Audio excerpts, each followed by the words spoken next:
Hello, everyone. This is Mike Steckline, partner with the Institute for Enterprise Excellence. Hope everyone's having a good day. Today is a presentation by Katie Anderson. She's a friend and colleague that I've known for a number of years, and really pleased that Katie had some time to share with us some of her learnings and reflections. And really appreciate the time with Katie today. Just a little information here. I've got the phones on mute so that we can keep background noise to a minimum. We're going to have some Q&A time later where we can unmute it. You can also use the chat function where you can type any questions that you would like to ask Katie. And this webinar is being recorded so that you and others can benefit from the recording of what Katie's going to talk about. I'm going to switch screens here and put Katie in charge, and we're going to take a look at the materials that Katie would like to share today. And by way of introduction, as I said, I've known Katie for a number of years, been a big fan of her work, really impressed with her style and her knowledge and what she shares with us. And I just am greatly appreciative that she's willing to share this information with us today. It's the kind of information that ideally that if you get some time and do it face-to-face with a presentation where she's the facilitator, there's great benefit to that. And I'm sure she's going to be talking about that. So now I'm going to turn it over to Katie, and we're all going to learn from her. Great. Thanks, Mike. Thanks for joining us, everyone, today. Hope you're doing well. It's very smoky here in Northern California with all the fires, so we're trying to stay inside today. Really happy to be sharing some of my insights with you from what I've learned about intentional daily practice and how we can get practice every day to get better as leaders and as coaches. And the purpose or the framework for today is I'm going to share some context around habits and why intention in the practice of or daily practice is important, and then share 9 tips and practices that I have found helpful for myself personally, and as well as when coaching and developing others to bring into their practice to support the development of better habits. And then we'll open it up to questions and dialogue and really have a conversation with you. So it's meant to be a really informal session here, and I have a lot more resources for you on my website. If you go to www.kbjanderson.com/IEX, and I'll have that again at the end of the session today. For those of you who don't know who I am, just a little context. I founded my consulting practice, KBJ Anderson Consulting, just over 5 years ago, and I support clients in healthcare and other industries across the US, Europe, and Japan. And I'm really excited to be now leading study trips to Japan. Side note, I lived in Japan for 18 months in 2015 and 16, and it's my joy to be able to bring those experiences to people. And I'm organizing a trip in May for next year. So if you're interested, reach out to me, and there's information on the website too. In addition to my consulting and coaching practice, I faculty and partner with other organizations such as AME, LEI, Catalysis, and Ohio State University. And before then, I learned and started practicing Lean through several leadership roles at Stanford Children's Hospital, which was then Lucille Packard Children's Hospital, as well as Sutter Health, the Palo Alto Medical Foundation division there. And I'm also a writer. I write a lot of blogs, which I started doing when I lived in Japan, and excited to be sharing that I am co-authoring a book with Isao Yoshino, who was John Shook's first manager at Toyota and who has become a great personal friend and colleague of mine since we first met just over 4 years ago. So that's just a little context of who I am and how I've come to be sharing what I have learned with you today. So really, the concept of intention and daily practice really is all about developing new habits and creating behaviors that really are completely involuntary, where they become part of our fast thinking. What's challenging is that when we are wanting to develop new skills, is that we really have to apply slow, deliberate thinking to our practice, and we also need to do it frequently. So that's where we come in with the intentional daily practice. And we may have a lot of knowledge from, listening to webinars like this, going to conferences, reading books, but we really haven't then taken that and developed the habits where it's that instinctual behavior that happens for us. So it's about intention, which has always been a very important word for me.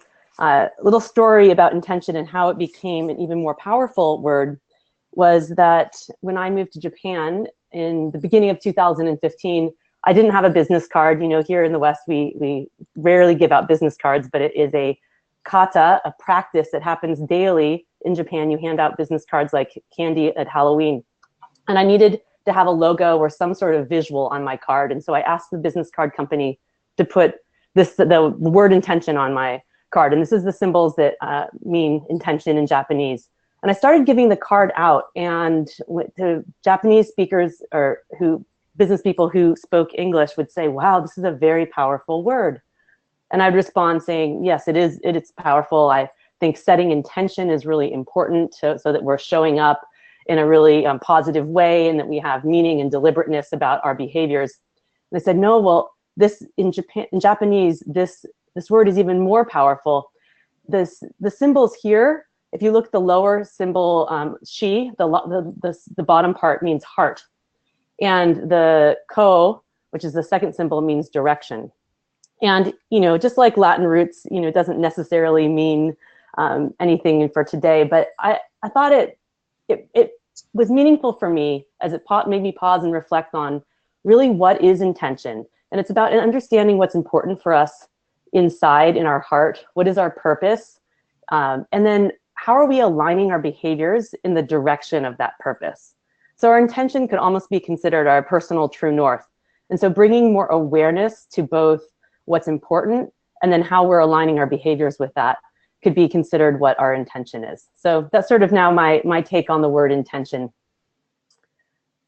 And then moving to daily practice. I heard Mike Rother speak at the AME conference in San Diego a few weeks ago, and he shared a similar slide. And I thought this was a really great visual to talk about why it's important for daily practice. But if we just practice, a few times a week or a few times a month, maybe these red boxes here, which are like a workshop or a certain event, that's not going to help us practice the new behavior.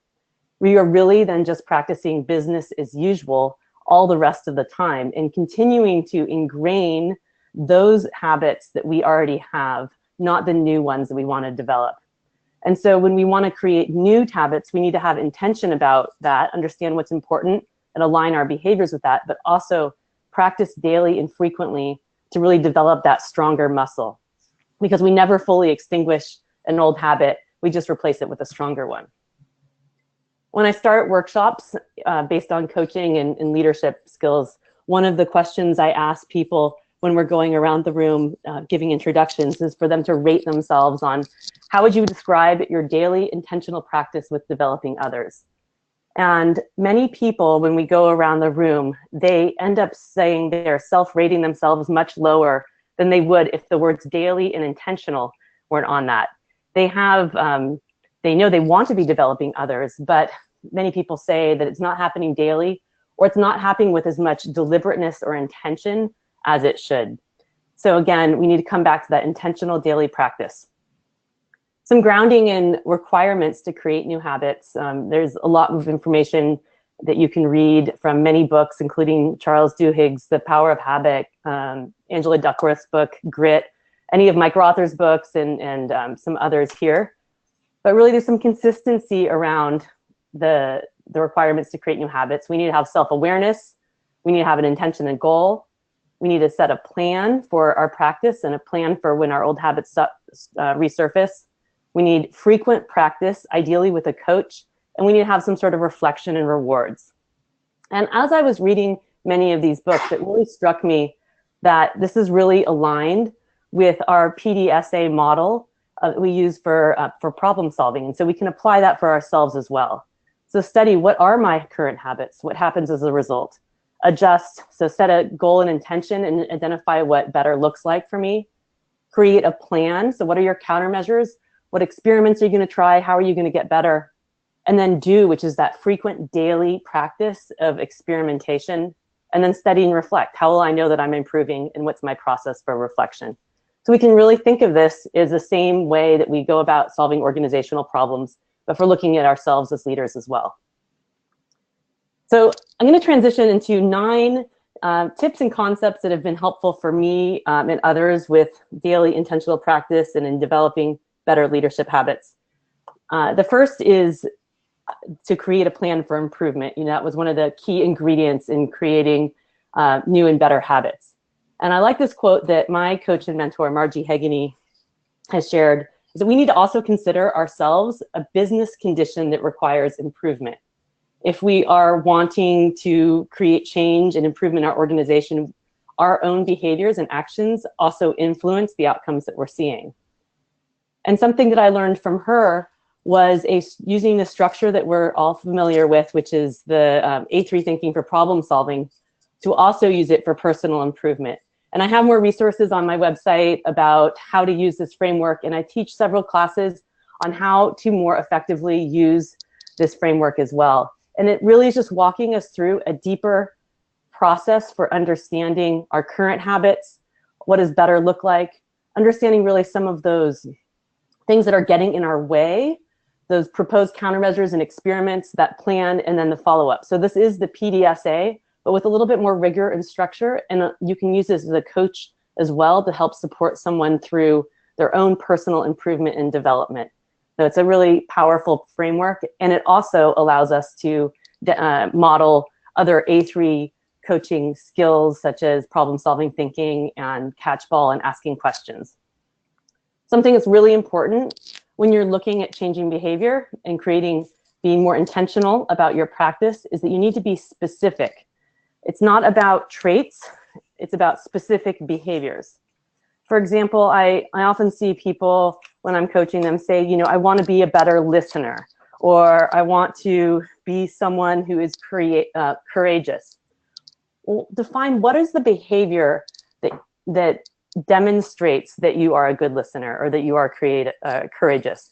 For example, perhaps a good listener does not interrupt people or allows silence for someone to think. So to be specific around what does that behavior look like, and then what does better look like for you around that. And you can also consider personal improvement A3 thinking as a keystone habit. Charles Duhigg, in his book, The Power of Habit, talks about keystone habits as that one sort of anchor habit that if you practice that leads to and generates many other good habits. So for example, A3 thinking helps embed deeper problem-solving thinking, engaging others in getting out of our silos, asking questions, etc. So it's a really powerful way when we are practicing lean leaders and coaches to use this also as a personal improvement tool and process. What I also consider to be the #1 foundational skill that we all need to develop a better habit of is moving from not just telling all the time and giving our own opinion towards asking. And it's not that telling is wrong or bad. It's just that when our intention is to develop other people's capability, when we're showing up and giving all the answers that we think are right, or it just feels easier in the moment to give someone a suggestion, we are missing out on that opportunity to develop them. And I talked about my own personal challenge and sort of journey about getting out of the habit of telling on at a talk at the Lean Summit this past March, and that's also on my website. It's 10 minutes, and it gives some other tips there too, but some of which are included in here. So it's not that we have it that telling's bad and that asking's always right, but it's connecting with our intention in the moment and really then aligning our behaviors of whether or not telling's more appropriate in that situation, or is it better to be asking. Along those lines, the second tip that I have is to pay attention to the quality of your questions. This is a strange looking slide here. It's a wolf dressed up as a sheep. And more often than not, we think we are asking questions, but they're really our ideas dressed up as a question. So our idea with a question mark on the end. Like, what if you tried my great idea? Count the number of times you ask a leading or a prompting question over the next day, and you may be surprised at how strong our habit is to be giving those little suggestions disguised as questions. So if you're wanting to practice asking more effective questions and really developing other people, being intentional about the quality of your questions is important. And more often than not, if you ask a question that starts with what or how, you're more likely to be asking a humble inquiry question. Not always, because you could say, what about trying my great idea? But if you're asking a leading question, think about how you can reframe it as a what or how question. Instead of, why don't you talk to Sally? Perhaps ask, who have you considered talking to? The third tip is to take an intention pause. There are a few different ways that this can be helpful. For myself personally, I found when I'm trying to practice new skills, for me to ground myself just maybe even 30 or 60 seconds before, say, going into a coaching session, when I was really putting some intention around not interrupting or using the words I think, really supporting the person in their thinking, for me to remind myself of my practice plan and what the behaviors I was really focused on doing in that session helped me stay focused and also aware in the moment and more deliberate about my practice. There are other ways that I have worked with leaders who are practicing other skills. You could bring in, say, leader standard in your leader standard work or on a sheet to identify the purpose of a certain meeting. Now, you can't really see that very well, but on one of these slides, it's identifying what's the purpose of a leader in a certain meeting. Are they going to a Gemba board to support problem solving? Are they there to just go see? Are they there to be supportive and offer encouragement? So defining that purpose can be really helpful for someone to stay then focused on the behaviors that are aligned with that purpose.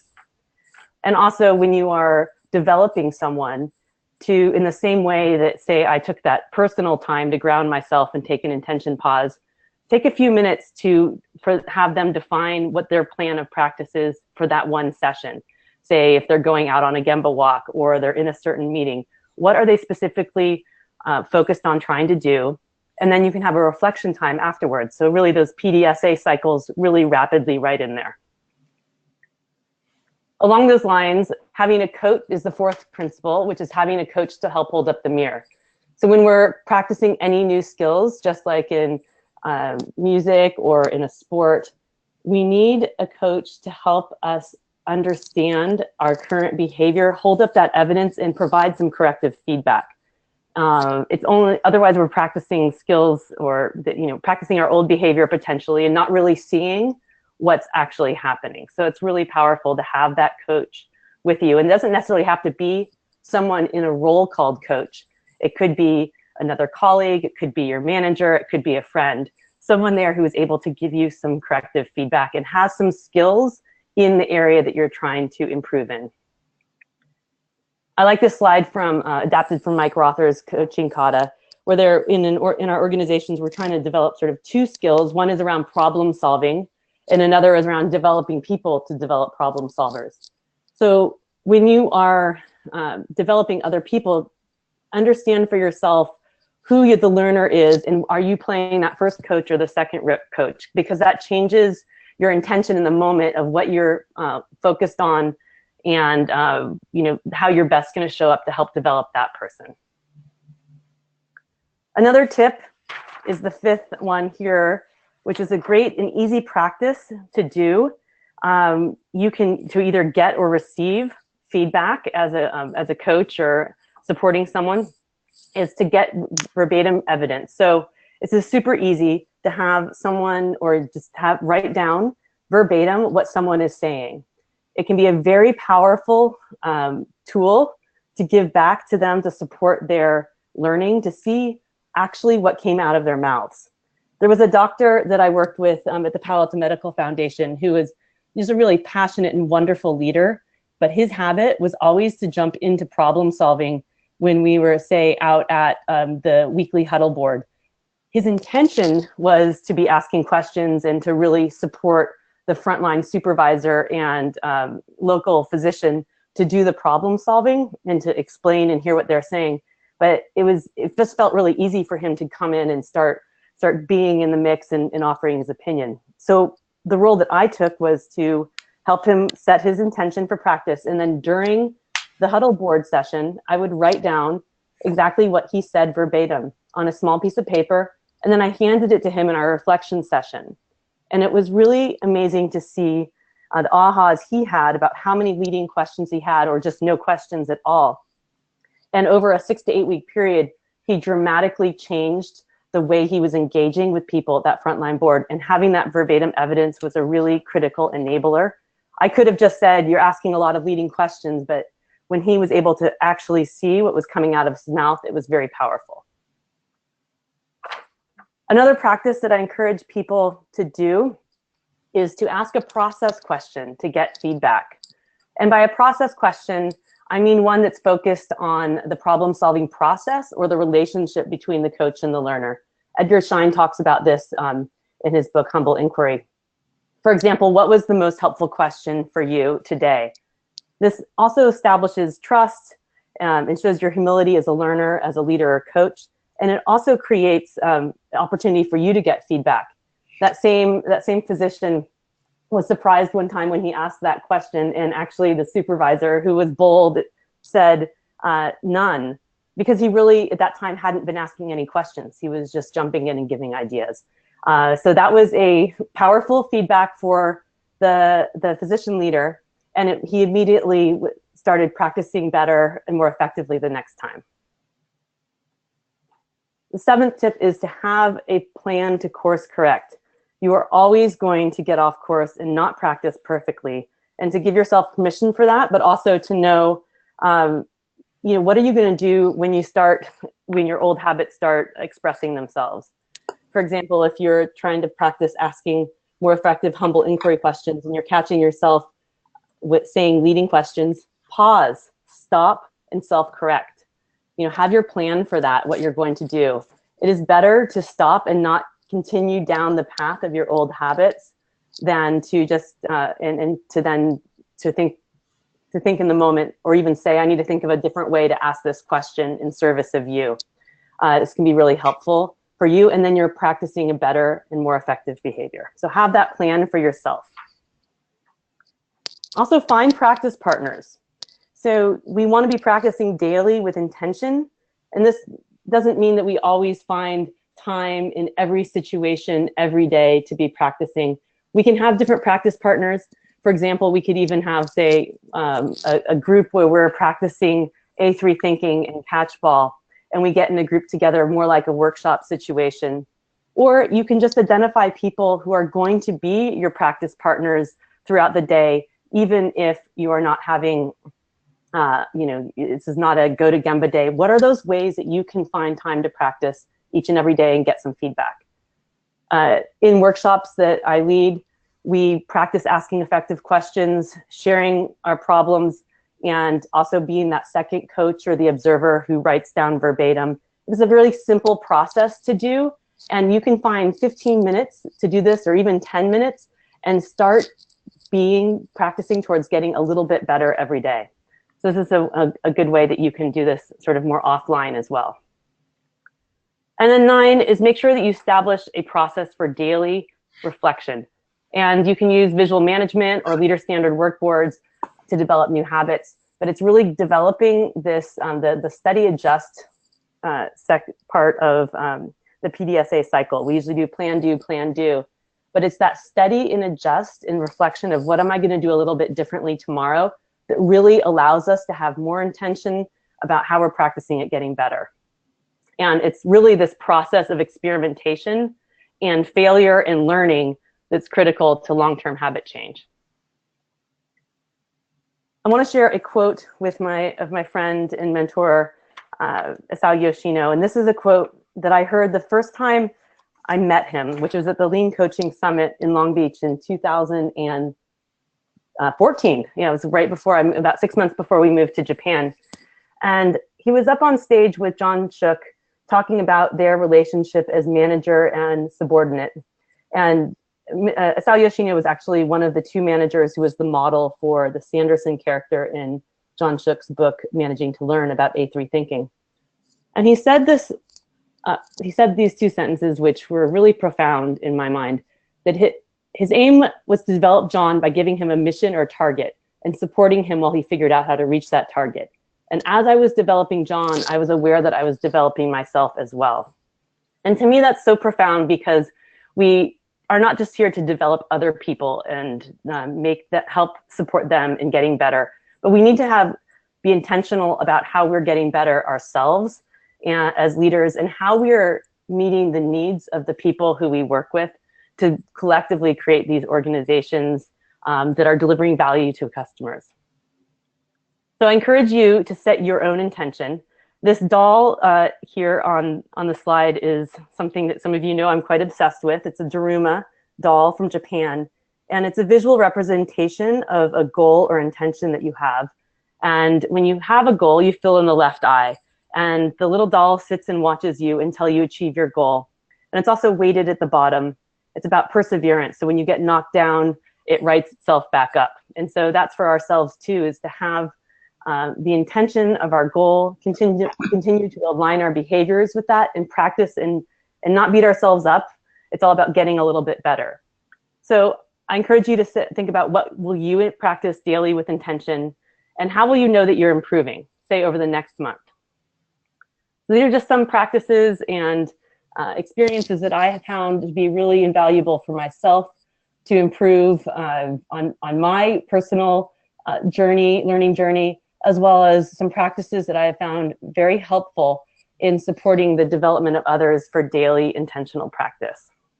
So I have some resources for you here too, and then we're going to open it up for questions and conversation. And there's a lot more information, what happened there, that you can get on the website, as well as I have many workshops that are open for public registration already set for the first half of next year, all focused on leadership skills and habit building in the personal improvement A3 framework. So I look forward to hopefully seeing some of you there. So I'll turn it over to Mike. Great. Thanks, Katie. I really appreciate it. That was wonderful. Folks, what I'm going to do is I'm going to unmute the phones and you can weigh in and ask any questions. You can also use the chat function on the web portal. And if I pick up background noise, I'll try to isolate that noise. If you can do your part to try to minimize any background noise on your part, that would be great also. So let's pause and see what questions we might have. Katie, it's Jeff Hunter. Oh, hi, Jeff. And hey there. So as an individual in your own practice, how have you kind of applied this? You're finding a coach and getting the feedback that you need from others for your improvement. That's a great question. There are a few ways that I have done this. The first is I have used the personal improvement A3 process to really define for myself what are my current habits, both the strengths and limitations, and what outcomes those are having. And just bringing that awareness of my current actions has actually helped me be more intentional about how I'm showing up each and every day. Using that process question was also really helpful for me. I would tell people that I was coaching, say, at a certain client site, that my intention was to support their learning and development, and that what I was going to be practicing with intention that day in service of them was to really ask questions and not interrupt. And that was something that I was working on. And at the end, I was going to ask them some questions for feedback on that. So it's also modeling that that we're all learners. And even though I'm there in service of you, I'm also trying to improve. And so asking that process question at the end, as well as setting that up front, sort of helped create an even more trusting relationship between coach and coachee in that moment. Very helpful. Thank you. Sounds great. Looks like Debbie has a question here on chat. First, she says, great suggestions. The process question, what was the most helpful question today to improve as a coach? What I will be trying out. Great. So it sounds like a suggestion from Debbie.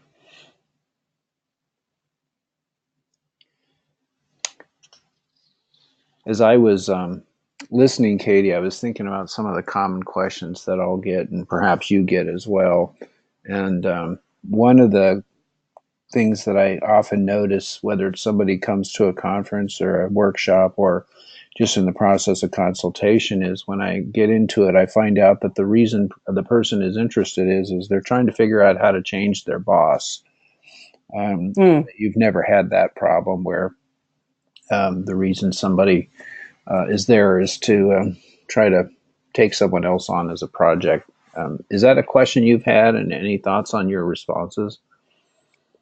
You know, I have had a similar situation where people are wanting, we're all, if we're showing up as a coach, we're trying to help someone get better, but we can't actually change someone else. Mm-hmm. So some conversation we've had in some of the workshops that I've led is that sometimes your role as a coach is just starting to hold up that mirror and even trying to create some basic awareness for someone of how their current behaviors are impacting the outcomes that they're seeing, and almost do some more of that behavioral interviewing technique. But we can't force other people to change. So it's really understanding where that person is in their, I guess, understanding of their self-awareness as well as their willingness to change. So you can't just, go forward and try and make someone be different, but it's about getting them engaged and understanding sort of what's in it for me and why is it important. Yeah, similar to my. And it all starts with us. It's how are we showing, each of us showing up. Mm-hmm. Sorry, go on. Yeah, it sounds similar to me. Just helping people reflect on why do you think a person may be doing what they're doing, and what is it that perhaps you yourself, whoever I'm talking to, maybe knowingly or unknowingly, many times unintentionally, triggering behaviors. So that's a great response. And something about holding up the mirror is holding up the mirror without judgment. Right. So how can you, and that's why I like the verbatim written evidence. You're not giving judgment about what that person said. You're just saying, this is what you said. And then it allows for maybe some conversation and reflection on that without judgment. Mm-hmm. Yeah, I think that's great. And appreciate that addition to your thoughts. Crystal's got a question. How have you handled in the moment situations? I find myself getting stuck when unplanned coaching situations arise with my team. So Crystal, I have a clarifying question around, what is an example of that type of situation that's happened for you that might help me understand the context better? Well, we can wait for a response and see what Crystal has to say, either by audio or perhaps. So, and while we're waiting for Crystal's response, that is another effective.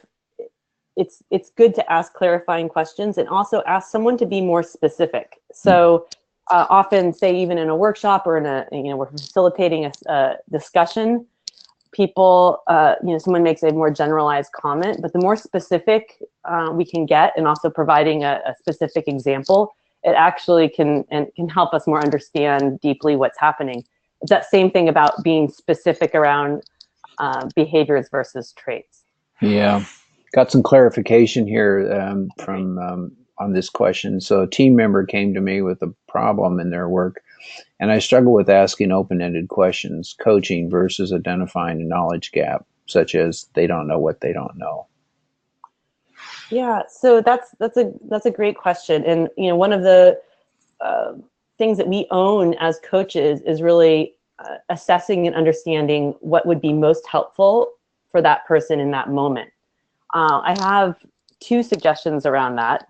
One is to first ask a question before just jumping in with our habit of making assumptions about where that person's thinking is at.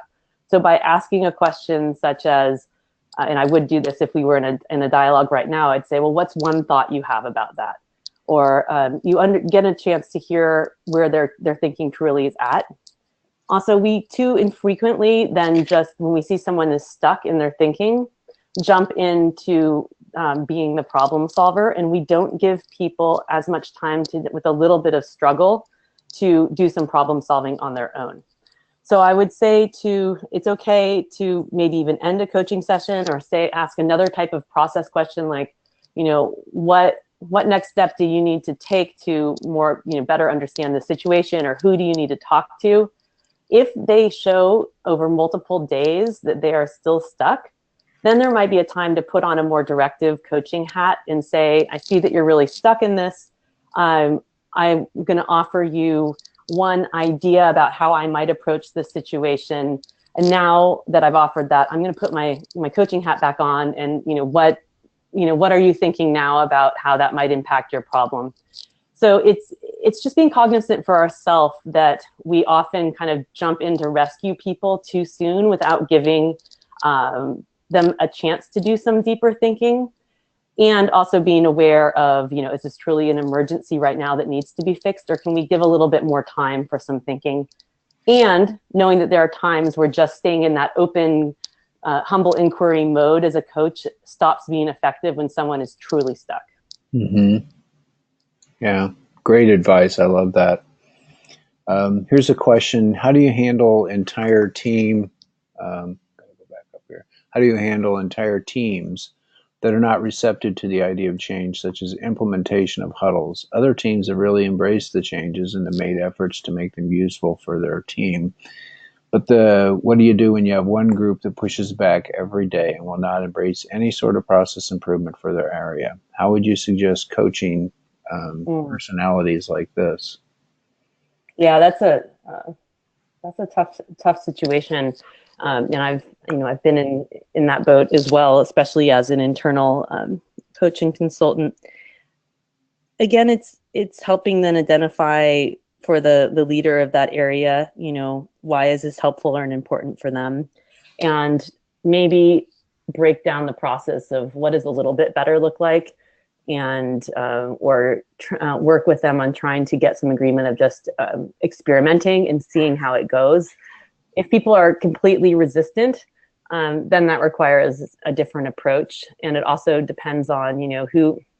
At a certain point, also maybe end up being more of a management issue. If you're there in the role of coach and as like an internal coach, not as their direct manager, that may be at a time where you need to engage with their manager and help them support that person in understanding, is this a directive that everyone is going to be doing huddles or experimenting with it, but supporting them and not being punitive, but at the same time trying to help them understand what's in it for me.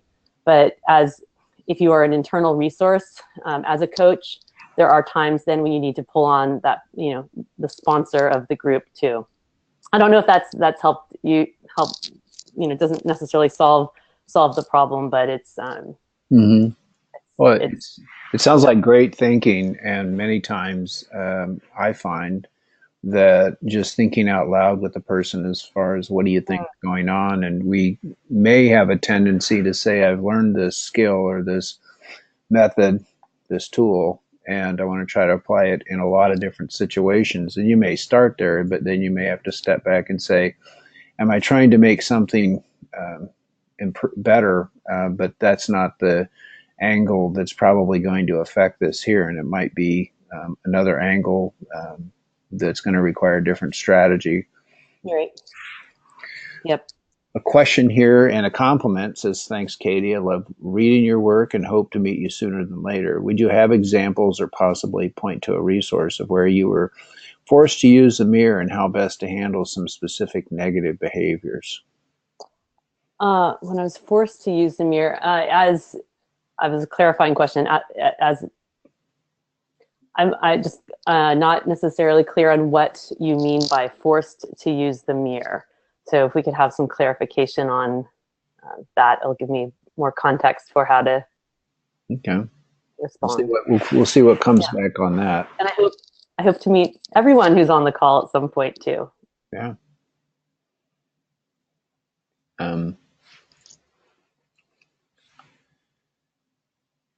So we'll see what comes across. Yeah. Anyone else that has any questions, feel free to chime in verbally or use the chat function. We're booked for going for an hour, but we don't always go for an hour, so that's fine. So, as the person's getting some more feedback, there's a, this may or may not be relevant to the situation, but it's a phrase that I again learned from Margie Hegany, and that we share in both the coaching workshops that we teach. But it's around, I'm not doing my job if I don't make this visible to you. And she first came up with that phrase as an entry point for her to give some upward feedback to some very senior leaders at the organization she was working in at the time. And she actually was, worried at the time that she was going to be fired by making giving some coaching feedback to this executive team. And she decided to muster the courage. And her entry point was, I'm not doing my job, as the, head of OD, or the, as the coach in this case, if I don't offer this observation that X, Y, and Z. Mm-hmm. And you kind of regrounding people in maybe the contract that you had. And I encourage you to explicitly have conversations with the people with whom you're coaching, either if you're the manager or if you're in a role called coach, about what the relationship is, and get agreement that you are going to, your role is to hold up the mirror. If you haven't had that conversation yet, then when you do sort of hold up the mirror, offer evidence, it's not something they maybe have agreed to, and that's where it can get more sticky. But if there's been some sort of discussion or agreement or understanding that part of your role is to hold up the mirror, to give evidence, to provide feedback, then you have that entry point. And the times where I've personally stumbled or have seen other people stumble more is when we skip that step of contracting. A great book to read about that is Peter Block's book, and I'm just blanking on the name right now. It'll come to me, but I'll put it on the website. Great. Katie J. Anderson / IEX as well. Thanks. Appreciate that. And it'll come to you shortly, I'm sure. So there was some follow-up to that question, examples of coaching situations, perhaps where you're interacting with, say, passive-aggressive folks or overly defensive person. And this goes back to the question of the holding up the mirror as a strategy. Yeah. So again, it goes back to that contracting element, that there needs to be some sort of discussion or agreement about the roles and relationship that you're going to have. And of course, that doesn't necessarily mean that people aren't going to have a reaction in the moment, but you can use that as sort of a regrounding in, I'm not doing my job if I don't blah, blah, blah, or I'm, as we had discussed, part of what I'm here is to hold up non-judgmental evidence, and then use that as a point. But if someone's really reactive in the moment, then we need to assess that that's probably, not the best time to continue. Mm-hmm. And to know for ourselves as coaches that today's not the only day.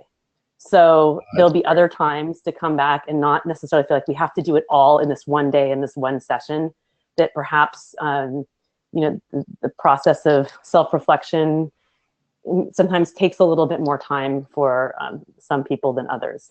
And so time to process, and there could, just need a different strategy for those people. Yeah, that's great advice. I love that. It's so hard to remember that there's a temporal process going on here, and not everything has to be happening right now. I appreciate that. Okay, I'm going to pause and see if there's any other questions and get ready to wind this down. Want to move some screens around here so people can see if they've got any other questions that they would like to share.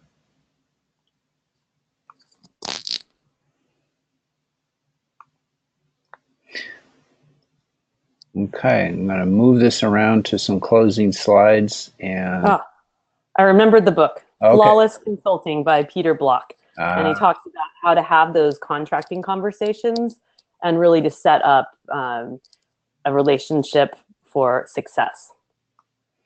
I knew it'd come to you. Yeah. That's perfect. Thanks for that.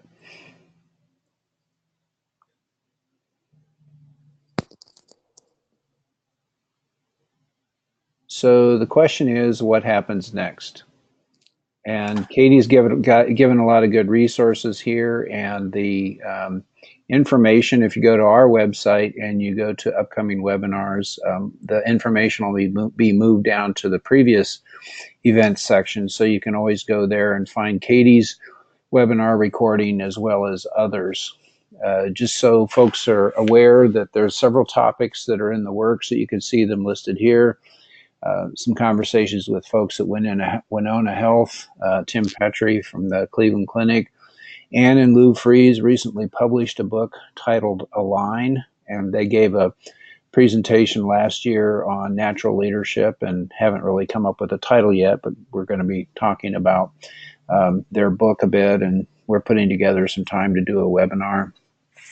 And Angela Swenson and I had a conversation, and we don't really have the details of what this might look like, but it could be similar to a format that we tried with today, which is kind of a dialogue around what works, what hasn't, related to the role of an advisor. We've used the terms lesson of a failed sensei in some of our consultation in the past, not to say that that's the title, but anyway, we have some ideas about kind of a panel dialogue, and it's also an invitation if anyone wants to participate on designing and putting that on. Could be sort of a panel webinar. And going forward, more deep dives in complexity science. I've used a couple opportunities to share what I'm learning with the Cynefin sense-making framework from the folks at Cognitive Edge. So there's more of that coming up.